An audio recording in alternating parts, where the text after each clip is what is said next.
So, hello mga mami ko. So, ngayon, kukuha tayo ng mga malalaking bunga ng ampalaya. Kasi simula nung nabalot ko na siya ng plastic, ayan, lumaki na siya at wala na siyang sira sa loob. So, may gugulayin na tayo. Tutortahin natin, haluan natin ng itlog.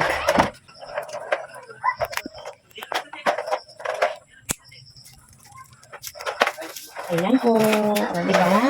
Ang laki-laki na ng ating ampalaya. So, meron pa akong isang nakita doon. And may isa pa po dito mga mami ko, malaki na din.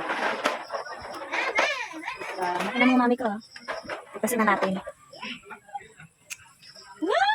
Ang laki-laki na! So, ito talaga ang kagandahan kapag nabalot siya ng plastic. Kasi hindi siya nasisira. So, lumalaki siya.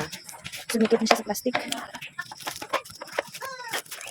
Ah, di ba? Ang laki na ng ating ampalaya. Ang laki pala ng lahi. Ah, may tutortahin na tayo. Tayo. Ayan. Mami, hawak. Yung mga mami ko, so ito na po ang bunga ng ating ampalaya. So, hindi ko alam na ganito pala yung lahi niya, na ganito siya kalaki. Ayan, dalawa ang nakuha. Mayroon pa rin ganito kaliliit doon, pero hindi ko po kinuha.